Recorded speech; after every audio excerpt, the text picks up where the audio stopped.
അടുത്തതായിട്ട് ഇലക്ട്രോലിറ്റിക് സൊല്യൂഷൻസിൻ്റെ കണ്ടക്റ്റൻസിനെ പറ്റി നമുക്ക് പഠിക്കാം. Conductance of electrolytic solutions. എന്താണ് ഇലക്ട്രോലിറ്റിക് സൊല്യൂഷൻസ് എന്ന് പറഞ്ഞു കഴിഞ്ഞാൽ ഒരു ഇലക്ട്രോലൈറ്റ് ആണ് അല്ലേ. ഇലക്ട്രോലൈറ്റിൽ പോസിറ്റീവ് ചാർജുള്ള അയോണുകളും അതുപോലെ തന്നെ നെഗറ്റീവ് ചാർജുള്ള അയോണുകളും ഉണ്ടാകുന്നു എന്ന് നമുക്കറിയാം. ഇലക്ട്രോലിറ്റിക് സൊല്യൂഷൻസിൽ അല്ലെങ്കിൽ ഇലക്ട്രോലൈറ്റിൽ എങ്ങനെയാണ് കണ്ടക്ഷൻ നടക്കുന്നത്? നമ്മൾ ചെറിയ ക്ലാസ്സുകളിൽ ഇലക്ട്രോളിസിസിനെ പറ്റിയിട്ട് പഠിച്ചിട്ടുണ്ട്. ഉദാഹരണമായിട്ട് കോപ്പറിൻ്റെ പ്യൂരിഫിക്കേഷൻ ഒന്ന് ആലോചിച്ച് നോക്കൂ. 10th സ്റ്റാൻഡേർഡിലും 11th സ്റ്റാൻഡേർഡിലും ഒക്കെ നമ്മൾ പഠിച്ചിട്ടുള്ളൊരു കാര്യമാണ് കോപ്പറിൻ്റെ പ്യൂരിഫിക്കേഷൻ.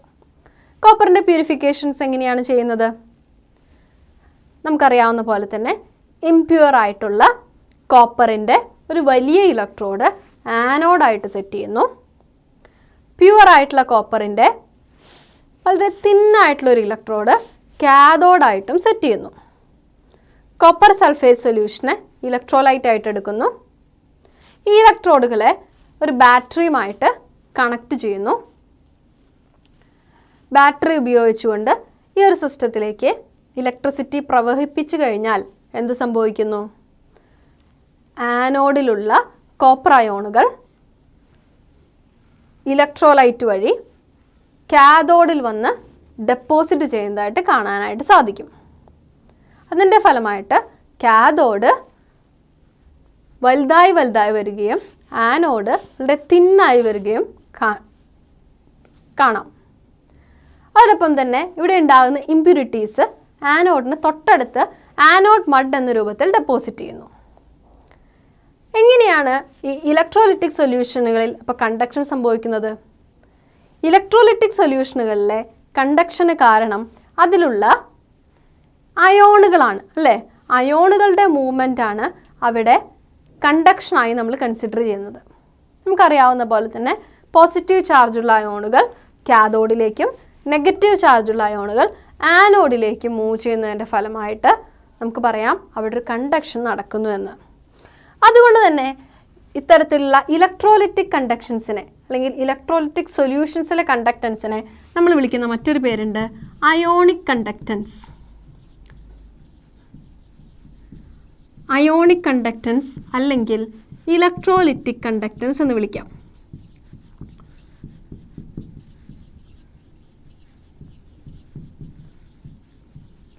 ഇലക്ട്രോലൈറ്റ് വഴിയാണ് കണ്ടക്ഷൻ നടക്കുന്നത് എന്നുള്ളതുകൊണ്ടാണ് ഇതിനെ ഇലക്ട്രോലിറ്റിക് കണ്ടക്റ്റൻസ് എന്ന് വിളിക്കുന്നത്.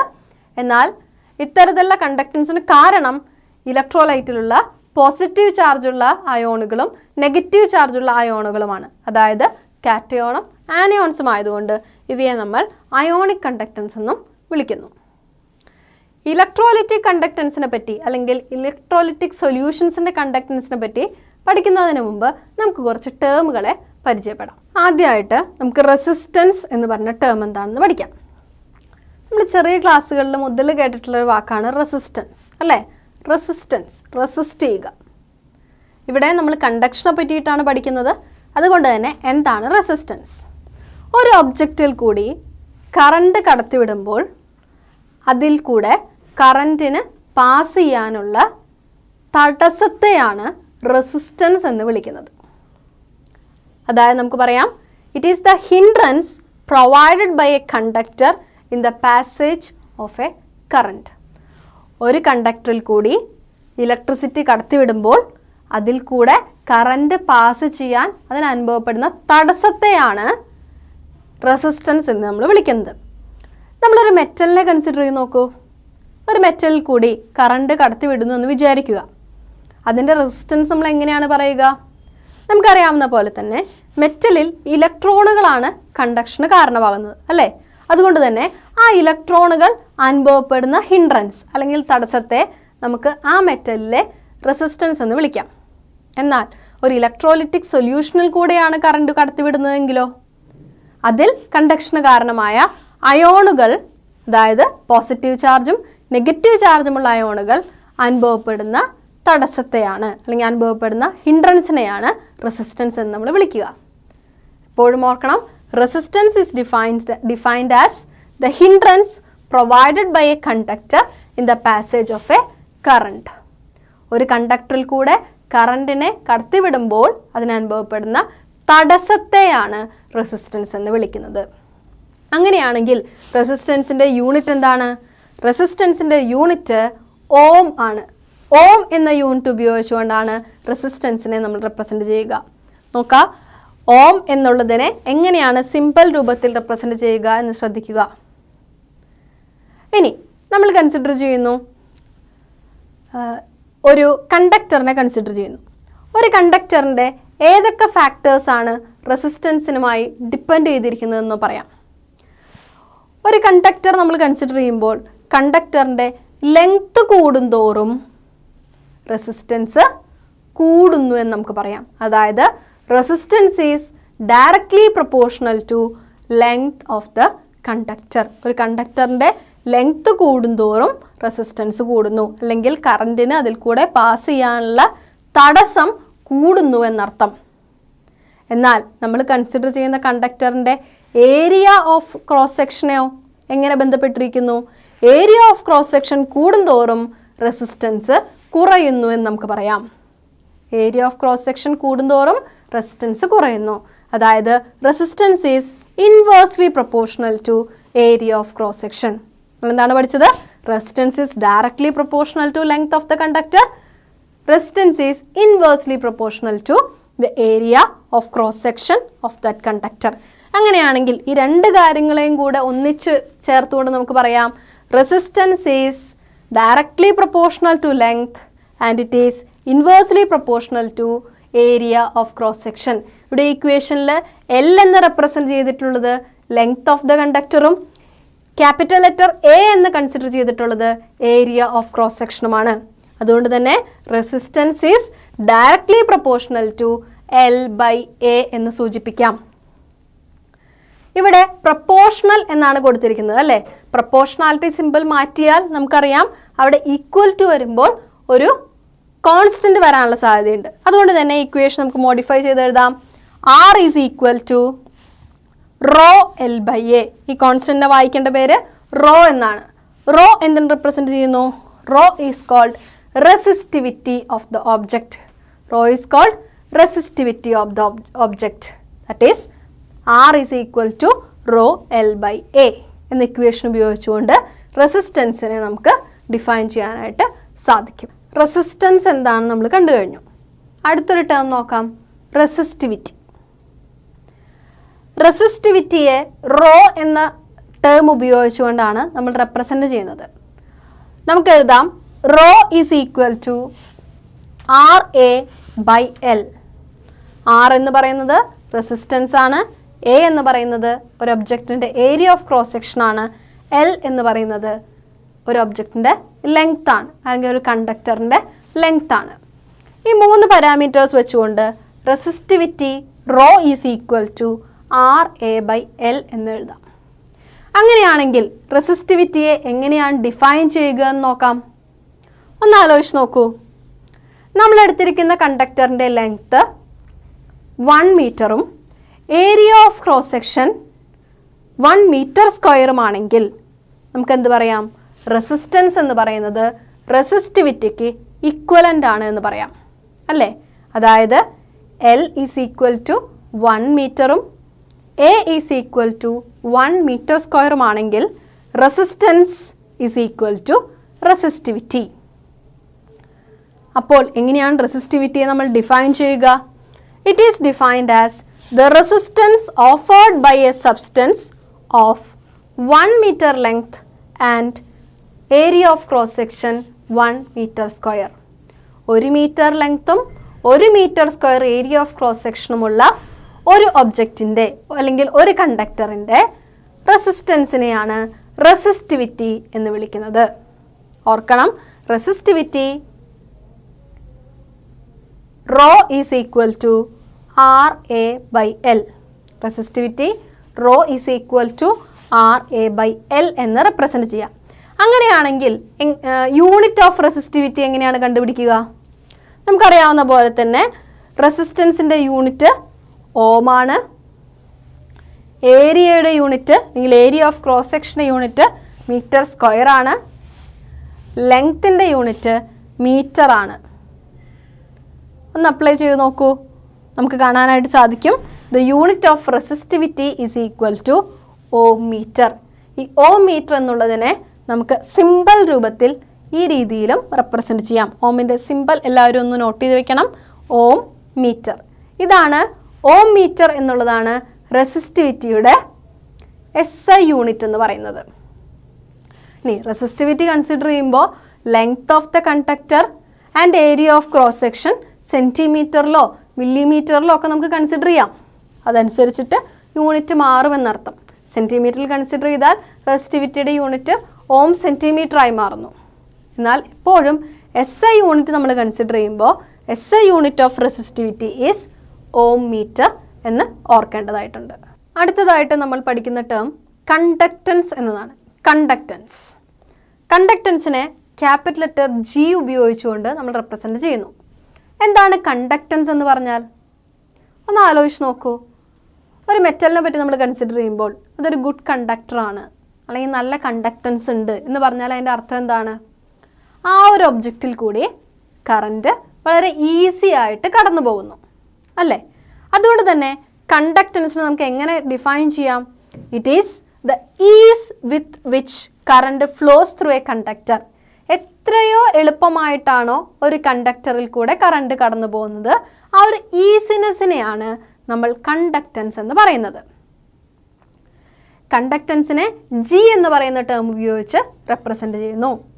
കണ്ടക്റ്റൻസിനെ നമുക്ക് മറ്റൊരു രീതിയിലും കൂടെ പറയാനായിട്ട് സാധിക്കും. Conductance is reciprocal of resistance. റെസിസ്റ്റൻസിൻ്റെ റെസിപ്രോക്കലാണ് കണ്ടക്റ്റൻസ് എന്ന് പറയാം. അതായത് G is equal to 1/R എന്ന് സൂചിപ്പിക്കാം. അതായത് G is equal to 1/R. എന്താണ് R എന്നുകൊണ്ട് ഉദ്ദേശിക്കുന്നത്? R റെപ്രസെൻസ് റെസിസ്റ്റൻസ് ആണ്. അപ്പോൾ ഒന്ന് ആലോചിച്ച് നോക്കാം. റെസിസ്റ്റൻസിന് നമ്മൾ ഇക്വേഷൻ പഠിച്ചിട്ടുണ്ട് അല്ലേ? Resistance R is equal to rho L/A. Rho എന്നുള്ളത് റെസിസ്റ്റിവിറ്റിയെ സൂചിപ്പിക്കുന്നു, L എന്നുള്ളത് ലെങ്ത് ഓഫ് ദ കണ്ടക്ടറിനെ സൂചിപ്പിക്കുന്നു, A എന്നുള്ളത് area of cross section of the കണ്ടക്ടറിനെ സൂചിപ്പിക്കുന്നു. അങ്ങനെയാണെങ്കിൽ ഈ ഇക്വേഷനിൽ റെസിസ്റ്റൻസ് എന്നുള്ളതിന് പകരം റോ L/A എന്ന് സബ്സ്റ്റിറ്റ്യൂട്ട് ചെയ്ത് നോക്കൂ. നമുക്ക് കാണാം ഇക്വേഷൻ ഒരു മാറ്റം വരും അല്ലേ? എന്താണ് equation? G is equal to A/റോ L എന്ന ഫോമിലായിട്ട് മാറുന്നു. ഇതും കണ്ടക്റ്റൻസിൻ്റെ ഒരു ഇക്വേഷനാണ്. നമുക്ക് ഒന്നുകൂടെ മോഡിഫൈ ചെയ്യാം. നമുക്കറിയാവുന്ന ഒരു കാര്യം കൂടുതൽ സബ്സ്റ്റിറ്റ്യൂട്ട് ചെയ്യാം. 1/റോ എന്നുള്ളതിനെ that is equal to conductivity എന്ന് എടുക്കുന്നു. അതായത് റോ എന്ന് പറഞ്ഞാൽ റെസിസ്റ്റിവിറ്റി ആണ് അല്ലേ? റെസിസ്റ്റിവിറ്റിയുടെ റെസിപ്രോക്കലിനെ നമ്മൾ എന്തായിട്ട് കൺസിഡർ ചെയ്യുന്നു? കണ്ടക്ടിവിറ്റി ആയിട്ട് കൺസിഡർ ചെയ്യുന്നു. ഒന്ന് ആലോചിക്കണം. റെസിസ്റ്റൻസ് നമ്മൾ പഠിച്ചു, റെസിസ്റ്റൻസിൻ്റെ റെസിപ്രോക്കൽ കണ്ടക്റ്റൻസ് എടുത്തു. അതുപോലെ റെസിസ്റ്റിവിറ്റിയുടെ റെസിപ്രോക്കലിനെ നമ്മൾ കണ്ടക്ടിവിറ്റി എന്ന് എടുക്കുന്നു.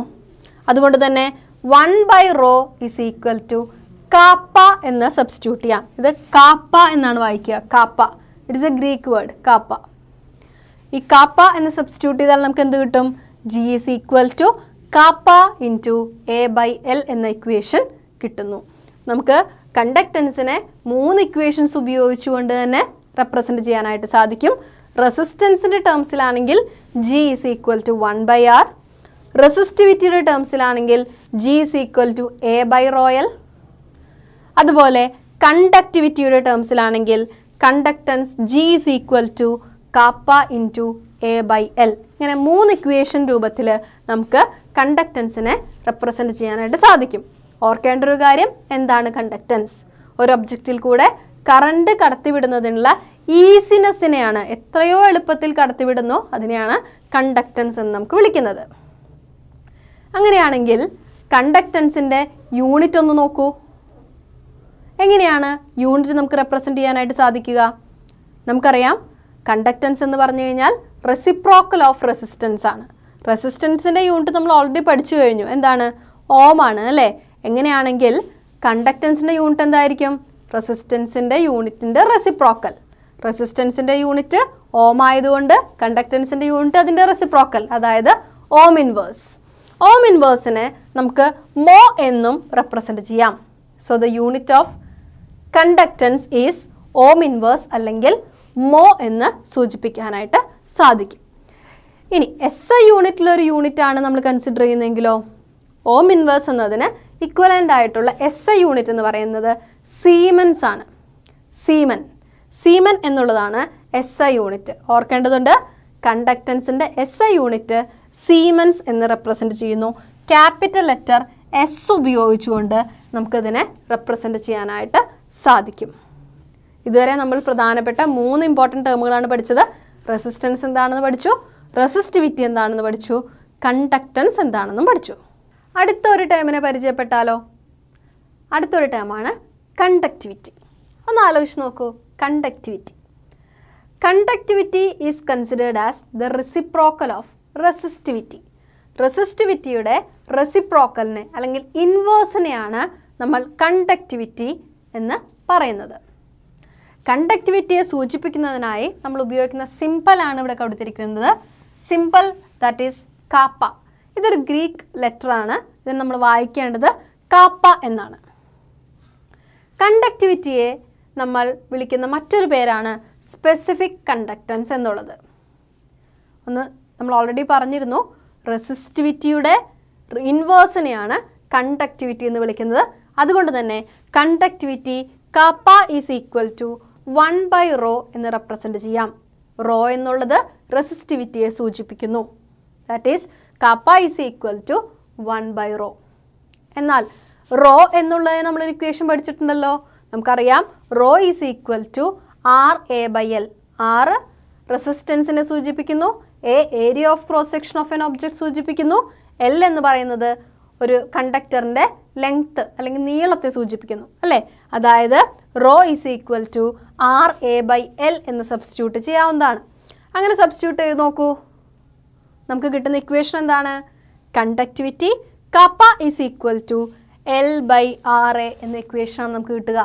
ഈ ഇക്വേഷൻ ശ്രദ്ധിച്ച് നോക്കിയാൽ നമുക്ക് കാണാനായിട്ട് സാധിക്കും, കണ്ടക്ടിവിറ്റിയെയും റെസിസ്റ്റൻസിനെയും ബന്ധിപ്പിക്കുന്ന അല്ലെങ്കിൽ റിലേഷനാണ് എന്ത്? KAAPA is equal to L/RA എന്നുള്ളത്. ഇനി ഇത് നമുക്ക് ഒന്നുകൂടെ ഒന്ന് മോഡിഫൈ ചെയ്താലോ? അതിന് വേണ്ടിയിട്ട് നമുക്ക് 1/R is equal to G എന്ന് നമ്മൾ പഠിച്ചിട്ടുണ്ട് അല്ലേ.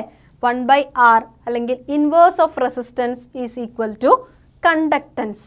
കണ്ടക്റ്റൻസിനെയാണ് G എന്ന് നമ്മൾ റെപ്രസെൻറ്റ് ചെയ്യുക. അങ്ങനെയാണെങ്കിൽ ഇക്വേഷൻ ഒന്നുകൂടെ മോഡിഫൈ ചെയ്ത് എഴുതാം. KAAPA is equal to GL/A എന്ന്. അപ്പോൾ 3 തരത്തിലുള്ള ഇക്വേഷൻസ് നമുക്ക് കിട്ടി. കാപ്പ ഈസ് ഈക്വൽ ടു 1/ρ, അതായത് കണ്ടക്ടിവിറ്റിയെയും റെസിസ്റ്റിവിറ്റിയെയും തമ്മിൽ ബന്ധിപ്പിക്കുന്ന ഒരു ഇക്വേഷൻ. അടുത്തത് KAAPA is equal to L/RA, അതായത് കണ്ടക്ടിവിറ്റിയെയും റെസിസ്റ്റൻസിനെയും തമ്മിൽ ബന്ധപ്പെടുത്തുന്ന ഒരു ഇക്വേഷൻ. മൂന്നാമത്തേത് KAAPA is equal to GL/A, അതായത് കണ്ടക്ടിവിറ്റിയെയും കണ്ടക്റ്റൻസിനെയും തമ്മിൽ ബന്ധിപ്പിക്കുന്ന ഒരു ഇക്വേഷൻ. ഈ ഇക്വേഷനെ നമ്മൾ ഒന്നുകൂടെ ശ്രദ്ധിച്ചാൽ നമുക്ക് കണ്ടക്ടിവിറ്റിയെ ഡിഫൈൻ ചെയ്യാൻ സാധിക്കുമോ എന്നൊന്ന് നോക്കാം. ഈ ഇക്വേഷൻ ഒന്ന് കൺസിഡർ ചെയ്യൂ. Kappa is equal to GL/A. G എന്ന് പറയുന്നത് കണ്ടക്റ്റൻസ് ആണ്. L എന്ന് പറയുന്നത് നമ്മൾ കൺസിഡർ ചെയ്യുന്ന കണ്ടക്ടറിൻ്റെ ലെങ്ത്തിനെ സൂചിപ്പിക്കുന്നു. A എന്ന് പറയുന്നത് നമ്മൾ കൺസിഡർ ചെയ്യുന്ന കണ്ടക്ടറിൻ്റെ ഏരിയ ഓഫ് ക്രോസ് സെക്ഷനെയും റെപ്രസെൻറ്റ് ചെയ്യുന്നു അല്ലേ. അങ്ങനെയാണെങ്കിൽ നമ്മൾ കൺസിഡർ ചെയ്യുന്ന ഒരു കണ്ടക്ടറിൻ്റെ ലെങ്ത്ത് എന്ന് പറയുന്നത് 1 മീറ്ററും area of cross section 1 metre സ്ക്വയറുമാണെങ്കിൽ ഒന്ന് ആലോചിച്ച് നോക്കൂ, ഈ ഇക്വേഷൻ എങ്ങനെയായിട്ട് മാറുന്നു? നമുക്ക് കാണാം, നമ്മൾ എടുക്കുന്ന കണ്ടക്ടറിൻ്റെ ലെങ്ത്ത് 1 മീറ്ററും area of cross section 1 metre സ്ക്വയറുമായിട്ട് നമ്മൾ കൺസിഡർ ചെയ്താൽ കാണാനായിട്ട് സാധിക്കും conductivity kappa is equal to conductance എന്ന്. അതായത് kappa is equal to G. അങ്ങനെയാണെങ്കിൽ കണ്ടക്ടിവിറ്റിയെ നമുക്ക് എങ്ങനെയും കൂടെ ഡിഫൈൻ ചെയ്യാം. The conductance of a solution whose length is 1 meter and the area of cross section is 1 meter square. ആ ഒരു കണ്ടീഷനിൽ conductance is equal to conductivity എന്ന് നമുക്ക് പറയാം. ഇത്തരത്തിൽ 2 തരത്തിൽ നമുക്ക് കണ്ടക്ടിവിറ്റിയെ ഡിഫൈൻ ചെയ്യാനായിട്ട് സാധിക്കും. ഇവിടെ ശ്രദ്ധിക്കേണ്ട മറ്റൊരു കാര്യം, എന്താണ് കണ്ടക്ടിവിറ്റിയുടെ യൂണിറ്റ്? കണ്ടക്ടിവിറ്റിയുടെ യൂണിറ്റ് വളരെ ഇമ്പോർട്ടൻ്റ് ആണ്. The SI unit of conductivity is siemens metre inverse. S metre inverse എന്ന് നമുക്ക് റെപ്രസെൻറ്റ് ചെയ്യാനായിട്ട് സാധിക്കും. The unit of conductivity is siemens metre inverse. മെറ്റൽസിൻ്റെ കണ്ടക്റ്റൻസിന് നമുക്ക് മെറ്റാലിക് കണ്ടക്റ്റൻസ് അല്ലെങ്കിൽ ഇലക്ട്രോണിക് കണ്ടക്റ്റൻസ് എന്ന് വിളിക്കാം. നോക്കൂ, the electrical conductance through a metal is called metallic conductance അല്ലെങ്കിൽ ഇലക്ട്രോണിക് കണ്ടക്ടൻസ്. എങ്ങനെയാണ് മെറ്റലിൽ ഇലക്ട്രിസിറ്റി കണ്ടക്ട് ചെയ്യുന്നത്? നമുക്കറിയാവുന്ന പോലെ തന്നെ മെറ്റൽസിന് ഇലക്ട്രോണുകളെ വിട്ടുകൊടുക്കാനുള്ള കപ്പാസിറ്റി ഉണ്ട് അല്ലേ? വാലൻസ് ഇലക്ട്രോണുകൾ അല്ലെങ്കിൽ ഫ്രീ ഇലക്ട്രോണുകളാണ് ഒരു മെറ്റലിൽ കണ്ടക്ടൻസിന് കാരണം. ഏതൊക്കെ ഫാക്ടേഴ്സാണ് ഇത്തരത്തിൽ ഒരു മെറ്റലിൻ്റെ കണ്ടക്ടിവിറ്റിയെ അല്ലെങ്കിൽ കണ്ടക്ടൻസിനെ ഡിപ്പെൻഡ് ചെയ്യുന്നത് എന്നൊന്ന് നോക്കാം. ഓർക്കേണ്ട ഒരു കാര്യമുണ്ട്, മെറ്റൽസിൽ ഇലക്ട്രോൺസ് ആണ് കണ്ടക്ടൻസിന് കാരണം എന്നുള്ളത് കൊണ്ട് തന്നെയാണ് മെറ്റൽസിനെ നമ്മൾ മെറ്റാലിക് കണ്ടക്ടർ എന്നോ ഇലക്ട്രോണിക് കണ്ടക്ടർ എന്നോ വിളിക്കാനുള്ള കാരണം. അതുകൊണ്ട് തന്നെ മെറ്റൽസിൽ കാണിക്കുന്ന കണ്ടക്ടൻസിനെ ഇലക്ട്രോണിക് കണ്ടക്ടൻസ് എന്നും സാധാരണയായിട്ട് പറയാറുണ്ട്. ഒരു മെറ്റലിൻ്റെ കണ്ടക്ടൻസിനെ ഡിപ്പെൻഡ് ചെയ്യുന്ന ഫാക്ടേഴ്സ് ഏതൊക്കെയാണ്? പ്രധാനമായും 3 പ്രധാനപ്പെട്ട ഫാക്ടറുകളാണുള്ളത്. ആദ്യത്തേത് nature and structure of the metal, രണ്ടാമത്തേത് number of valence electrons per atom, മൂന്നാമത്തേത് ടെമ്പറേച്ചർ. ഓരോന്നായിട്ട് നമുക്ക് നോക്കാം. ആദ്യത്തേത് നോക്കൂ, nature and structure of the metal. നമുക്കറിയാവുന്ന പോലെ തന്നെ മെറ്റലുകളെല്ലാം കൂടുതലും സോളിഡ് സ്റ്റേറ്റിലാണ് കാണപ്പെടുന്നത് അല്ലേ? ഈ സോളിഡ് ആയിട്ടിരിക്കുന്ന മെറ്റൽസ് കണ്ടക്ടിവിറ്റി കാണിക്കുന്നു എന്ന് നമുക്കറിയാം. ഈ മെറ്റലിൻ്റെ നേച്ചറും സ്ട്രക്ചറും എങ്ങനെയാണ് അതിൻ്റെ കണ്ടക്ടൻസുമായി ബന്ധപ്പെട്ടിരിക്കുന്നത്? നമുക്കറിയാവുന്ന പോലെ തന്നെ പലതരത്തിലുള്ള പലതരത്തിലുള്ള സോളിഡ് സബ്സ്റ്റൻസസ് നമുക്ക് അവൈലബിൾ ആണ്. അയോണിക് സോളിഡ് ഉണ്ട്, മെറ്റാലിക് സോളിഡ് ഉണ്ട്, മോളിക്കുലാർ സോളിഡ് ഉണ്ട് അല്ലേ? അതിൽ ഓരോന്നിലും കണ്ടക്ടൻസിന് കാരണമായിട്ടുള്ള കൺസിസ്റ്റൻറ്റ് പാർട്ടിക്കിൾസ് വ്യത്യാസപ്പെട്ടിരിക്കുന്നു. നമ്മൾ പഠിച്ചിട്ടുണ്ട് ഓൾറെഡി. അയോണിക് സോളിഡ്സിലാണെങ്കിൽ അയോണുകളാണ് കണ്ടക്ടൻസിന് കാരണം, എന്നാൽ മെറ്റാലിക് സോളിഡ്സിലാണെങ്കിൽ ഫ്രീ ആയിട്ടുള്ള ഇലക്ട്രോണുകളാണ് കണ്ടക്ടൻസിന് കാരണം അല്ലേ? മറ്റ് പല സോളിഡ് സബ്സ്റ്റൻസിലാണെങ്കിൽ പൊളാർ മോളിക്യൂൾസ് ആണ് കണ്ടക്ടൻസിന് കാരണമായിട്ട് മാറുന്നത്. അതുകൊണ്ട് തന്നെ നേച്ചറും അതുപോലെ തന്നെ സ്ട്രക്ചറും ഒരു മെറ്റലിൻ്റെ കണ്ടക്ടൻസിനെ ഡിപ്പെൻഡ് ചെയ്യുന്ന ഒരു പ്രധാനപ്പെട്ട ഫാക്ടറാണ്. രണ്ടാമത്തെ ഫാക്ടർ നോക്കൂ, the number of valence electrons per atom. നമ്മൾ പറഞ്ഞു കഴിഞ്ഞു, ഒരു സബ്സ്റ്റൻസിലെ വാലൻസ് ഇലക്ട്രോണുകളാണ് കറണ്ടിനെ അല്ലെങ്കിൽ ഇലക്ട്രിസിറ്റിയെ കൊണ്ടുപോകുന്നത്. നമ്മൾ പല എക്സാമ്പിൾസും കണ്ടിട്ടുണ്ട്. ഇലക്ട്രോണുകൾ മൂവ് ചെയ്യുന്നതിൻ്റെ ഓപ്പോസിറ്റ് ഡയറക്ഷനിലായിരിക്കും കറണ്ട് ഫ്ലോ നടക്കുക. അതുകൊണ്ട് തന്നെ ഇലക്ട്രോൺസിന് അതിൻ്റേതായ പ്രാധാന്യമുണ്ട് അല്ലേ? വാലൻസ് ഇലക്ട്രോണുകൾ കൂടുന്തോറും എന്താണ് സംഭവിക്കുക? ആ ഒരു സോളിഡ് സബ്സ്റ്റൻസിൻ്റെ കണ്ടക്ടൻസ് കൂടുന്നതായിട്ട് കാണാനായിട്ട് സാധിക്കും. ഇപ്പോൾ 2 ഫാക്ടേഴ്സ് പഠിച്ചു കഴിഞ്ഞു. മൂന്നാമത്തെ ഫാക്ടറിലേക്ക് കടക്കാം, ടെമ്പറേച്ചർ. ടെമ്പറേച്ചർ എങ്ങനെയാണ് ഒരു മെറ്റാലിക് കണ്ടക്ടറിൻ്റെ കണ്ടക്ടൻസിനെ ബാധിക്കുക? ഒന്ന് ആലോചിച്ച് നോക്കൂ. ഒരു മെറ്റാലിക് കണ്ടക്ടറിൽ എങ്ങനെയാണ് അതിൻ്റെ സ്ട്രക്ചറിനെ പറ്റി നമ്മളൊന്ന് പഠിച്ചിട്ടുണ്ടല്ലോ. മെറ്റൽ അയോണുകൾ നിറയെ ഇരിക്കുന്നു. അത് ഈ മെറ്റൽ അയോണുകൾ അല്ലെങ്കിൽ കേണൽസ് ഒരു സീ ഓഫ് ഇലക്ട്രോൺസിലാണ് പ്രസൻ്റ് ആയിട്ടുള്ളത് അല്ലേ? ഇലക്ട്രോണുകൾ നിറഞ്ഞ ഒരു സീയിലാണ് ഈ ഒരു മെറ്റൽ അയോണുകൾ അല്ലെങ്കിൽ കേണൽസ് പ്രസൻ്റ് ആയിട്ടുള്ളത്. അപ്പോൾ നമ്മൾ ടെമ്പറേച്ചർ കൂട്ടി കൊടുക്കുകയാണെന്ന് വിചാരിക്കുക. എന്താണ് അവിടെ സംഭവിക്കുക?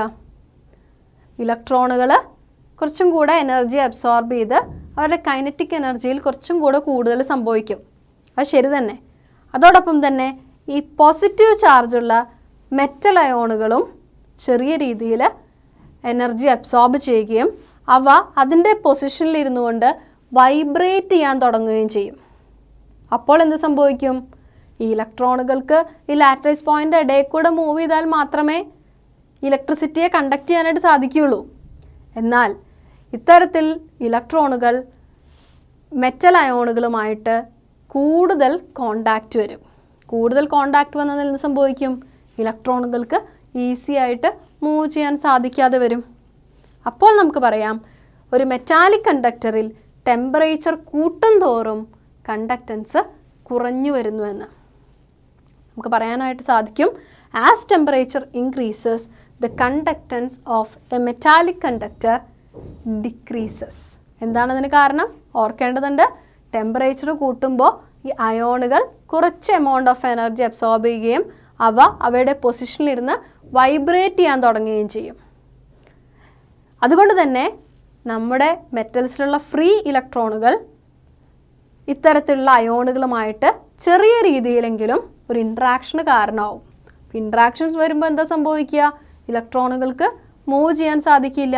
ഇലക്ട്രോണിൻ്റെ നെഗറ്റീവ് ചാർജും മെറ്റലാവേണ്ട പോസിറ്റീവ് ചാർജും വരുമ്പോൾ അവ തമ്മിലൊന്ന് ക്യാൻസൽ ചെയ്ത് പോകാനുള്ള ചാൻസസ് വരെ ഉണ്ടെന്ന് പറയാം. അതുകൊണ്ട് തന്നെ ഇലക്ട്രോൺസിൻ്റെ മൂവ്മെൻറ്റ് കറക്റ്റായിട്ട് നടക്കില്ല. അതായത് ടെമ്പറേച്ചർ കൂട്ടുന്തോറും ഒരു മെറ്റാലിക് കണ്ടക്റ്റൻസിൻ്റെ കേസിൽ കണ്ടക്റ്റൻസ് കുറഞ്ഞു വരുന്നതായിട്ട് കാണാനായിട്ട് സാധിക്കും. ഇവയാണ് പ്രധാനപ്പെട്ട 3 ഫാക്ടറുകൾ നമുക്ക് പറയാനായിട്ട് സാധിക്കുക. അപ്പോൾ ഓർക്കേണ്ടതുണ്ട്, ഒരു മെറ്റാലിക് കണ്ടക്ടറിൻ്റെ കേസിൽ കണ്ടക്റ്റൻസിനെ ഡിപ്പെൻഡ് ചെയ്യുന്ന 3 ഫാക്ടേഴ്സ് ഏതൊക്കെയാണ്? The nature and structure of the metal, രണ്ടാമത്തേത് number of valence electrons per atom, മൂന്നാമത്തേത് ടെമ്പറേച്ചർ. ഒരു ഇലക്ട്രോലൈറ്റിൽ കണ്ടക്റ്റൻസ് നടക്കുക എങ്ങനെയാണെന്ന് നമ്മൾ കണ്ടു കഴിഞ്ഞു അല്ലേ? നമുക്ക് പറയാം, ഒരു ഇലക്ട്രോലിറ്റിക് സൊല്യൂഷനിൽ അയോണുകളാണ് അവയുടെ കണ്ടക്ടിവിറ്റിക്ക് കാരണം. The conductance of electricity by ions present in a solution is called electrolytic conductance അല്ലെങ്കിൽ അയോണിക് കണ്ടക്റ്റൻസ് എന്ന് വിളിക്കുന്നു. ഒരു ഇലക്ട്രോലൈറ്റിലെ കണ്ടക്റ്റൻസിന് കാരണം അയോണുകളായതുകൊണ്ടാണ് അവയെ അയോണിക് കണ്ടക്റ്റൻസ് എന്നും വിളിക്കാനായിട്ടുള്ള കാരണം. ഏതൊക്കെ ഫാക്ടേഴ്സാണ് ഇത്തരത്തിലുള്ള അയോണിക് കണ്ടക്ടിവിറ്റി അല്ലെങ്കിൽ അയോണിക് കണ്ടക്റ്റൻസിനെ ഡിപ്പെൻഡ് ചെയ്യുക? നമുക്കൊന്ന് ഓർത്ത് നോക്കാം. അതിനായിട്ട് പ്രധാനമായിട്ടും 5 ഫാക്ടറുകളെ പറ്റി നമുക്ക് പഠിക്കേണ്ടതായിട്ടുണ്ട്. ആദ്യത്തേത് nature of the electrolyte added. നമ്മളെടുക്കുന്ന ഇലക്ട്രോലൈറ്റിൻ്റെ നേച്ചർ, അതായത് ഈ ഇലക്ട്രോലൈറ്റുകൾ സാധാരണയായിട്ട് സ്ട്രോങ് ഇലക്ട്രോലൈറ്റുകളാവാം അല്ലെങ്കിൽ വീക്ക് ഇലക്ട്രോലൈറ്റുകളാവാം. സ്ട്രോങ് ഇലക്ട്രോലൈറ്റ് ആണെങ്കിൽ നമുക്കറിയാമല്ലേ, അവ കംപ്ലീറ്റ് ആയിട്ട് ഡിസോസിയേറ്റ് ചെയ്തുകൊണ്ടിരിക്കും. സ്ട്രോങ് ആയിട്ടുള്ള ഹൈഡ്രോക്ലോറിക് ആസിഡ്, സൾഫ്യൂരിക് ആസിഡ് പോലെയുള്ളവ ഉണ്ടെങ്കിൽ കൂടുതൽ ഈസി ആയിട്ട് അവ ഡിസോസിയേറ്റ് ചെയ്യുകയും കുറച്ചും കൂടെ ഈസി ആയിട്ട് അവിടെ കണ്ടക്ഷൻ നടക്കാനായിട്ട് സഹായിക്കുകയും ചെയ്യും അല്ലേ? അതുപോലെ വീക്ക് ഇലക്ട്രോലൈറ്റ് ആണെങ്കിലോ, വീക്ക് ഇലക്ട്രോലൈറ്റ് ആയിട്ടുള്ള അസറ്റിക് ആസിഡ്, അമോണിയം ഹൈഡ്രോക്സൈഡ് പോലെയുള്ളവയാണെങ്കിൽ അവ ഡിസോസിയേറ്റ് ചെയ്യുന്നത് കുറവായിരിക്കും, അല്ലെങ്കിൽ തന്നെ അവ കംപ്ലീറ്റ്ലി ഡിസോസിയേറ്റ് ചെയ്യില്ല എന്ന് പോലും പറയാനായിട്ട് സാധിക്കും. അങ്ങനെ വീക്ക് ഇലക്ട്രോലൈറ്റുകൾ വരുന്ന കേസസിൽ ഇലക്ട്രോലിറ്റിക് കണ്ടക്ഷൻ കുറച്ചും കൂടെ സ്ലോ ആയിട്ടായിരിക്കും നടക്കുക. രണ്ടാമത്തെ ഫാക്ടർ നോക്കൂ, size of ions produced and their solvation. അവിടെ പ്രൊഡ്യൂസ് ചെയ്യപ്പെടുന്ന അയോണുകളുടെ പങ്ക്. നമ്മൾ +1 ക്ലാസ്സുകളിൽ പഠിച്ചിട്ടുണ്ട് അയോണുകളുടെ സൈസുകളെ പറ്റിയിട്ട്. നമുക്കറിയാം കാറ്റയോൺസ് ആനയോണിനെ കമ്പയർ ചെയ്യുമ്പോൾ സ്മോൾ സൈസാണ് അല്ലേ? അതുകൊണ്ട് തന്നെ കാറ്റയോണുകൾക്ക് ആനയോൺസിനെ അപേക്ഷിച്ച് സോൾവേഷൻ പവറും കൂടുതലായിരിക്കും. എന്താണ് സോൾവേഷൻ എന്ന് പറഞ്ഞു കഴിഞ്ഞാൽ? ആ ഒരു അയോണിന് ചുറ്റും വാട്ടർ മോളിക്യൂൾ വന്ന് അതിനെ ഡിസോൾവ് ചെയ്യിക്കുക. അതുപോലെ തന്നെ ചെറിയ മെറ്റൽ അയോണുകൾക്ക്, അതായത് ആൽക്കലി മെറ്റൽസ് പോലെയുള്ളവ, അവയുടെ മെറ്റൽ അയോണുകൾ വളരെ ഈസി ആയിട്ട് സോൾവേഷൻ സംഭവിക്കുന്നു എന്ന് തന്നെ പറയാം. മറ്റു ചില അയോണുകളുമായിട്ട് കമ്പയർ ചെയ്യുമ്പോൾ ഇവയുടെ സോൾവേഷൻ കുറച്ചും കൂടെ ഈസിയാണ്.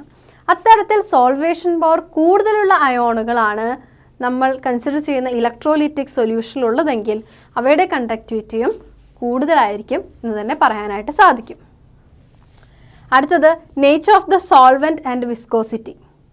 നമ്മൾ കൺസിഡർ ചെയ്യുന്ന ഇലക്ട്രോലിറ്റിക് സൊല്യൂഷൻ്റെ സോൾവെൻറ്റ് അല്ലെങ്കിൽ ഇലക്ട്രോലൈറ്റിൻ്റെ നേച്ചറും അതിൻ്റെ വിസ്കോസിറ്റിയും.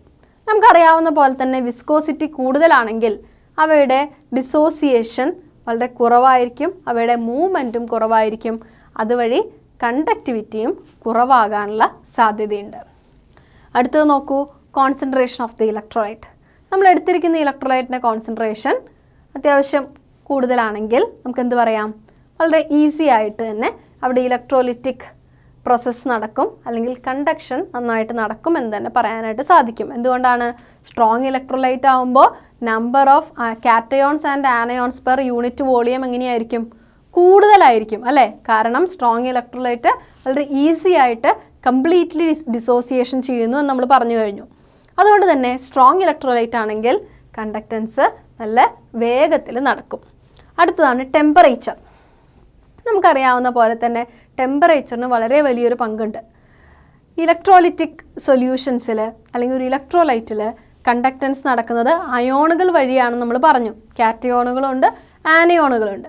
ഈ കാറ്റയോണിനും ആനയോണിനും ടെമ്പറേച്ചർ കൊടുത്താൽ എന്താ സംഭവിക്കുക? അവ ടെമ്പറേച്ചർ അങ്ങ് സ്വീകരിക്കും. ടെമ്പറേച്ചർ കിട്ടിക്കഴിഞ്ഞാൽ എന്ത് സംഭവിക്കും? അവരുടെ കൈനറ്റിക് എനർജി കൂടും. കൈനറ്റിക് എനർജി കൂടിയാൽ അവരുടെ മൂവ്മെൻറ്റ് കൂടും. വളരെ എളുപ്പത്തിൽ കാറ്റയോൺസിന് കാഥോഡിലേക്കും ആനയോൺസിന് ആനോഡിലേക്കും ചെന്ന് ഡെപ്പോസിറ്റ് ആവാനായിട്ട് സാധിക്കും. അപ്പോൾ നമുക്ക് പറയാം, in the case of electrolytic solutions, as the temperature increases the conductivity also increases. Conductivity increases with increasing in temperature. Temperature കൂടുന്തോറും conductivity of an electrolytic solutions കൂടുന്നതായിട്ട് കാണാം. ഇവിടെ ഓർക്കേണ്ട ഒരു കാര്യമുണ്ട്, മെറ്റാലിക് കണ്ടക്ടേഴ്സിൻ്റെ കേസിൽ ടെമ്പറേച്ചർ കൂടുന്തോറും അവയുടെ കണ്ടക്ടിവിറ്റി കുറഞ്ഞാണ് വരുന്നത്. എന്നാൽ ഇലക്ട്രോലൈറ്റിക് സൊല്യൂഷനിൽ കണ്ടക്ടിവിറ്റി കൂടുന്തോറും അവയുടെ അല്ലെങ്കിൽ ഇലക്ട്രോലൈറ്റിക് സൊല്യൂഷൻസിൽ ടെമ്പറേച്ചർ കൂടുന്തോറും അവയുടെ കണ്ടക്ടിവിറ്റി കൂടുന്നതായിട്ടാണ് കാണാൻ സാധിക്കുക. ഇത്തരത്തിൽ പ്രധാനമായും ഈ 5 ഫാക്ടേഴ്സാണ് ഒരു ഇലക്ട്രോലൈറ്റിക് സൊല്യൂഷൻ്റെ കണ്ടക്ടിവിറ്റിയെ ഡിപ്പെൻഡ് ചെയ്യുന്നത്. ഒന്നുകൂടെ നോക്കാം. The nature of the electrolyte added, size of the ions produced and their solvation, nature of the solvent and it's viscosity, concentration of the electrolyte and temperature. ഇത്രയും കാര്യങ്ങൾ ഓർത്ത് വെക്കേണ്ടതായിട്ടുണ്ട്.